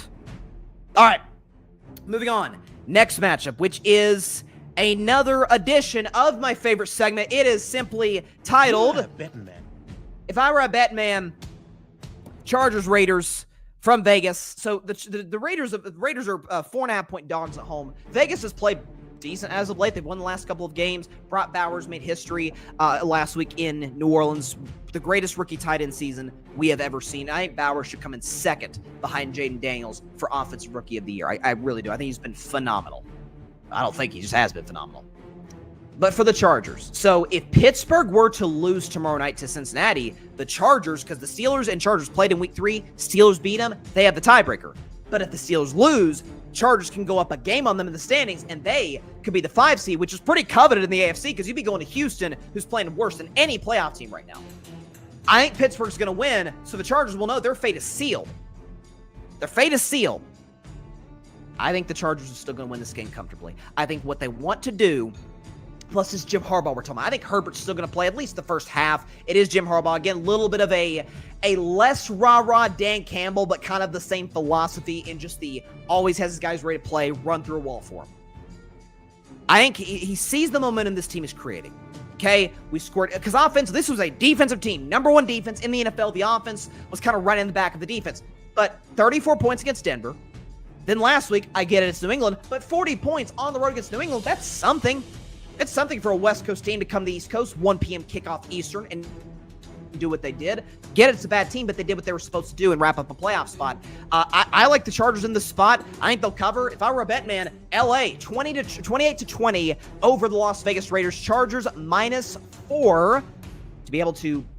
They would already be the 6th seed because I think the Steelers are going to win, but finish their season strong, 11-6. I had the Chargers as a 12-5 team. They actually had them in the AFC title game, so not too far off, at least in terms of their regular season finishing. But the Chargers finished strong, -4 against the Las Vegas Raiders.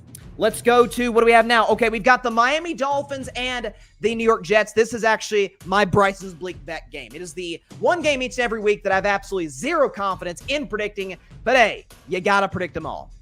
Reason I say that, the Dolphins are -1 on the road at the Jets. So, sneaky story that for some reason no one's talking about. This could very well be the final game of Aaron Rodgers' career. It very well could be.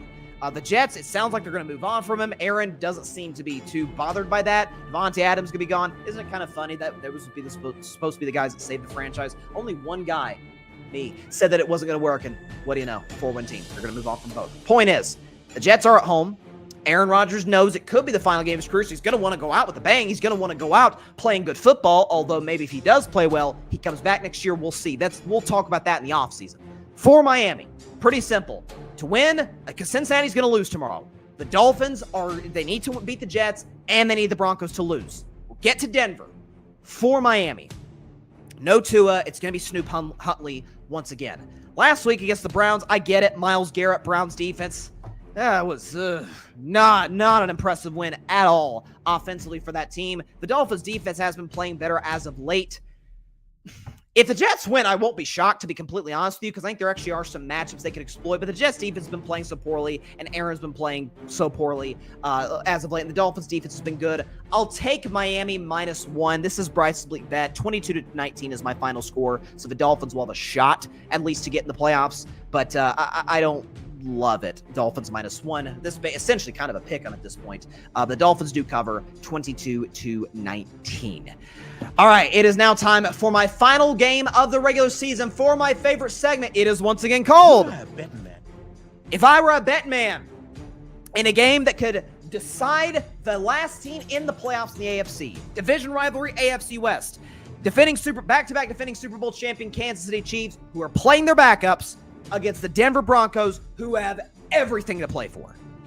Everything on the line, and Vegas is like, hey, we love you, Denver, minus 10.5. Folks, Kansas City plus 10.5. Here's why. So, Andy Reid has not been, this is kind of crazy. Andy Reid has not been a 10-point underdog in like 17 years. He's been a 10-point underdog 5 times in his career. His teams have covered all 5. 5-0 against the spread is Andy Reid in Philly and in Kansas City when his team is a double-digit dog. Not only that, and you may or may not know, Carving It Up started October 21st, 2019. It's a long time ago. I can't believe it's been that. The very first take I ever gave in the history of the show, Dak Prescott is better than Carson Wentz. Thank God my first take aged really well. I've never been big on Carson Wentz. But I was also never that big, or I should say never that big. I wasn't big for a long time after it bombed with the Jets on Sam Darnold. But he got the right coaching. I wasn't big on Baker Mayfield for a long time. But then he got the right coaching. What do those guys have in common? Baker Mayfield, cup of coffee with the Rams, looked okay. Got to be with Sean McVay, and it helped revitalize his career to what we're seeing now with him in Tampa. Sam Darnold was living up to being the 3rd overall pick. Goes to the San Francisco 49ers to back up Purdy. Looks like the Niners might have let the wrong quarterback out.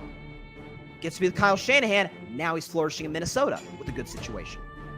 I'm not saying Carson Wentz is going to be that because I have too many questions about his decision-making, and I thought he was in a good position in Philadelphia. But he is with Andy Reid, one of the smartest offensive play callers in NFL history.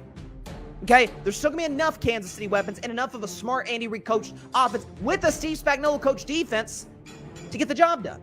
And so, Denver has everything to play for. They almost beat the Kansas City Chiefs. It took, remember this, a blocked field goal by Kansas City special teams to win that game, and that was the last game they won, I think, before Buffalo handed them their first, and at this point, only loss of 2024. I think Denver is going to win. If we have the graphic on that, I apologize for the slight delay. I think Denver is going to win. But if I were a bet at 10.5, I know it's no Mahomes, no Kel. I get that. 24-20, it's close. Denver has everything to play for, but I wasn't terribly impressed at times with Denver last week against Cincinnati when the Bengals kept begging them to win that game in Cincinnati. Kansas City plus 10.5. Broncos give the Chiefs their second loss in the last 370-plus days. Denver, though, as a result, are in the playoffs. The Dolphins are out. But if I were a bet man, Kansas City plus 10.5, that is the play. All right, here we go. The final game. There's no Bryson's Bleak bet, no if I were a bet man, no upset of the week. None of that. I just want to sit back like the whole rest of the other country and rest of America and just sit back in my chair and watch 3.5 hours of pure entertainment. Game 272 of the 2024 NFL season. The 14-2 Minnesota Vikings. The 14-2 Detroit Lions. The winner takes the NFC North and the number 1 seed in the AFC. The loser, while great, 14-3, has to go on the road the entire playoffs. Both teams have excellent, I guess the graphic's gone. We showed you the stat. Both teams almost dead on equal last time they faced in Week 7. We're talking points. It was a 2-point Lions win on a game-winning field goal by Jake Bates.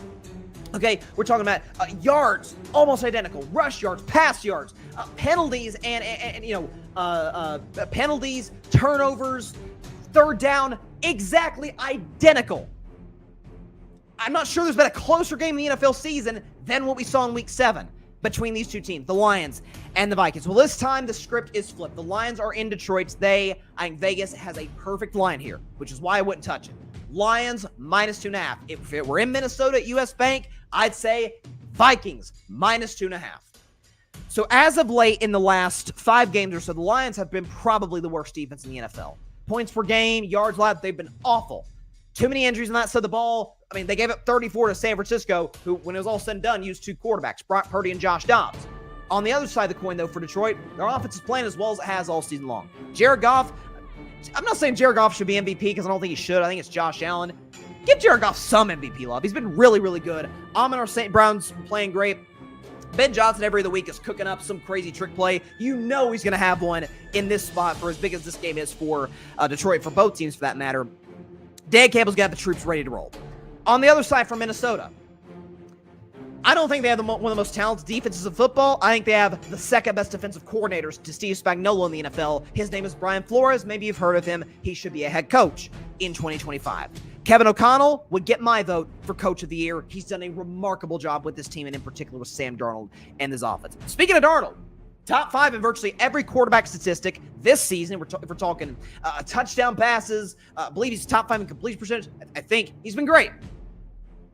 Justin Jefferson, what can you say? He's the best receiver in football. I think he's going to be a future first ballot Hall of Famer. He's that great. He's going to accumulate the numbers. Hopefully, for his sake, maybe the Vikings have some playoff success finally for the first time in his not too long career. Here's the thing I worry about a little, because the margins are like that. As great as this Vikings offense has been, are they capable for going a 60-minute shootout with Detroit? Detroit's done it. Win or lose, they've done it. They lost to Buffalo. That was a shootout. They were down for most, if not all, of the game, but did make it sort of interesting in the fourth quarter. There was an onside kick. Buffalo won. Whatever. Detroit competed offensively. They just could not get a stop to save their lives. That concerns me. For Minnesota, though, Darnold, for as much as I'm buying into him now after I was really skeptical, I'm like, at some point he's going to turn back on the old Sam Darnold. He hadn't done that. And I don't think he's going to do it. Against this Lions defense, this is not the game he's going to do it. I do think it just takes one turnover. I think Jared Goff and Ben Johnson, while they'll take risks, obviously your season could be on the line. Potentially, who knows? You want the 1 seed, obviously. I think they're put together a good playbook, a good offensive system. First 15 plays of the game, where it's like, okay, not taking a ton of risk. We're going to ride David Montgomery throughout, work play action a lot. I think Sam Laporte is going to have a big game. I'm thinking 85-plus yards and a touchdown or 2 in this spot. Sam Darnold, it just takes 1. I think he's going to give you 1. Darnold's going to play well outside of that because the Lions don't have a very good defense. But last week with the Niners, it just took 1 Kirby Joseph interception to get Detroit back in. Now another Purdy interception helped the Lions close it out. 1 Darnold pick. I'm thinking late third quarter, early fourth. The Lions will ride that momentum to a win. The Detroit Lions win this one. Barely cover, but honestly, this is the one game of the year I could give a crap about what the line looks like. Let's just see this entertainment. The biggest and most consequential game in the history of the NFL regular season. First time we've seen 2 14-win teams. Detroit 31, Minnesota 28. As a result, the Detroit Lions will be the number 1 seed in the NFC, as well as the NFC North champions. The Vikings, for all of their efforts, for the remarkable season they've had, 14 wins, and you are going on the road for the entirety of the NFC playoffs. God, I hope we see this matchup in the playoffs, Minnesota and Detroit. So there you go. That is what will happen, and I don't want to go all Babe Ruth and call my shot early, but Dan Campbell and the Lions, you will do this to wrap up the regular season. Kneecap.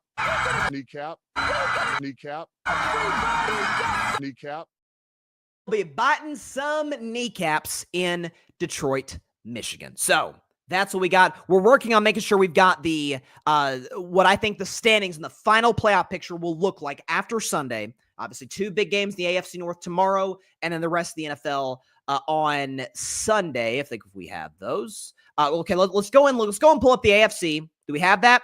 Okay, this is what I think the AFC, because a bunch of teams already secured their seed, like Kansas City, Houston, and Buffalo. Go and show what the AFC is going to look like, I think, after Sunday. So there you go. Kansas City's the 1, Buffalo's the 2. We already knew that. They've already locked those up. So Kansas City 1, Buffalo 2. Baltimore, I think 20. I know Cleveland's bad. 20 is just too many points for me to feel comfortable taking Baltimore cover. Baltimore, though, wins the AFC North. They're the 3 seed. Houston was already locked in at the 4 as the AFC South champ. My Steelers will knock Cincinnati out, be the 5 seed. Chargers will then, at that point, be locked in as the 6 seed.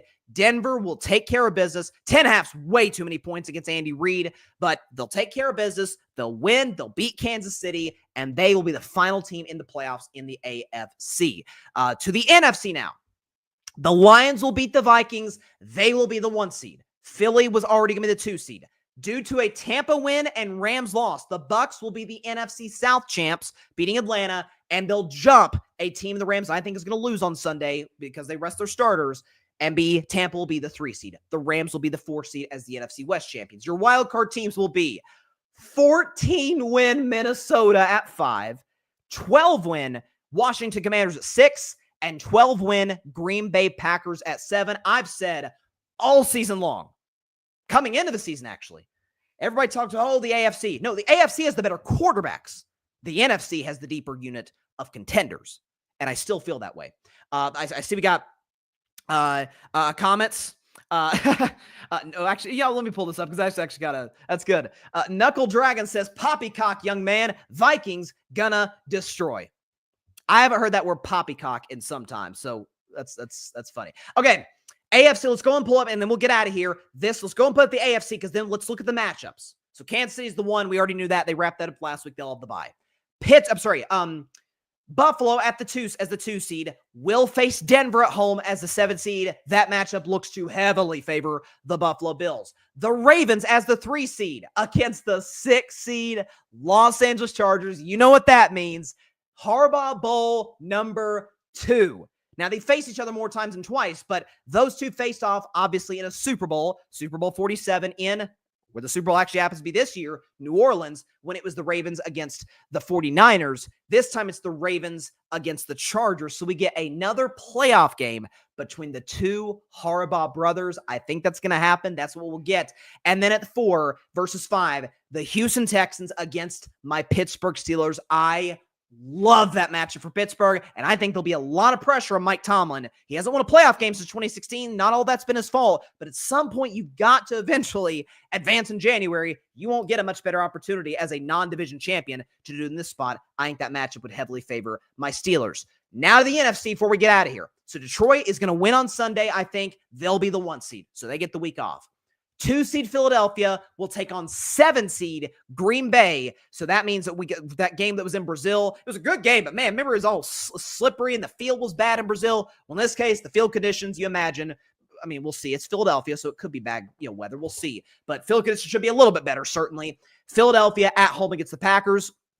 Listen, you don't rule out Green Bay, especially for what they did to Dallas last year. They put a real scare on the Niners. You certainly don't rule out the Packers, but Philly has the better defense. Hopefully they'll have Jalen Hurts back for that game, and Saquon Barkley with a week of rest. That could potentially favor Philadelphia. This will be fun. 3 seed Tampa Bay versus 6 seed Washington. Tampa Bay with Baker, Commanders with Jaden Daniels. That's a fun one. I'm iffy on who I'm taking because I don't love both defenses. Both quarterbacks have had remarkable seasons. Maybe there's, as if the chip wasn't already big enough in general on Baker Mayfield's shoulders, the fact that he got snubbed for a Pro Bowl, he feels maybe he should have gotten in over Jaden Daniels. Hey, that could be fun. Could be a lot of points in that matchup. And then finally, wow, how good is this? 4 seed Los Angeles Rams, which, by the way, starters, main players, get a week off against the 5 seed Vikings, who are certainly the better team in terms of their roster. However, there could be the letdown of, man, had a shot to get the 1 seed, get a week off, and have the playoffs run through US Bank. Instead, we got to play immediately against the Rams. And again, McVay, Stafford, like that's a championship combo, but the Vikings have been rolling. That would be fun. That would be that feels like it would be the Monday night game on ESPN and ABC, because as it goes with currently the TV contract, we got 2 games on Saturday, 3 on Sunday, and then a playoff game on Monday night called by Joe Buck and Troy Aikman. So there you go. That's what I think is going to happen. So with that said, had a blast the show today. Thanks to everybody who commented. That is all the time we have for today's show. Appreciate everybody stopping by once again. As always, be sure to catch what is going to be a loaded episode.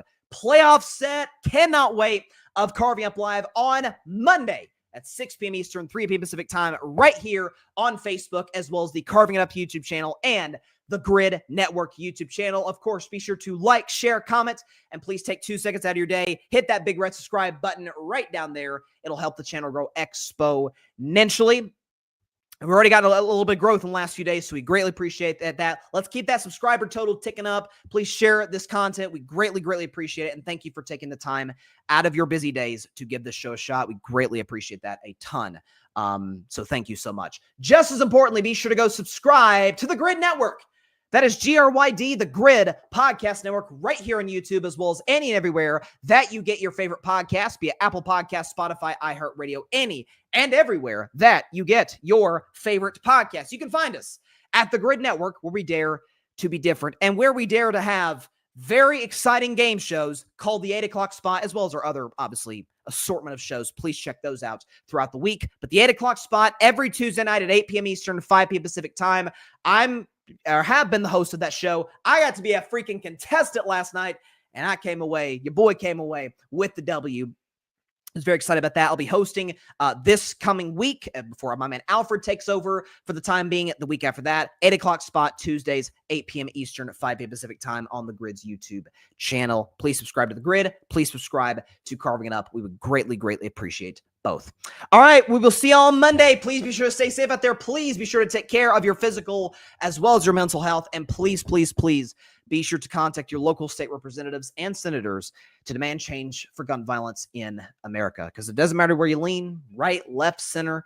This is an issue that affects every single one of us as Americans on a day-to-day basis in this country. And no matter what anybody tries to lie to you, gaslight you on, oh, there's no problem, or oh, there's only one solution to the problem. Both are BS. Both are not true. It's a huge problem that needs a number of detailed, nuanced solutions to solve it. All right, ringing in the new year with some great football, great college football. People got to stop whining about the playoff and the NFL. I mean, I've never been more excited for a regular season game. Brady's return to New England is close. That in a game that did not involve my team, than what we're about to see on Sunday night. Vikings, Lions. I think the Lions get it done by 3, 31-28 over Minnesota. My preseason predictions: Kansas City win the AFC, Lions win in the NFC. KC's already wrapped up the 1 seed in one conference. I think the Lions are going to wrap it up in the other. We'll see you on Monday. It's going to be a fantastic show. Can't wait. Stay tuned. Stay safe out there, everybody. God bless y'all. Peace out. Buy some kneecaps, Detroit. Thanks so much for watching the show on YouTube, and be sure to go click that big red subscribe button and check out the other clips and full shows from Carving It Up Live, as well as our other incredible content creators here on the Grid Network.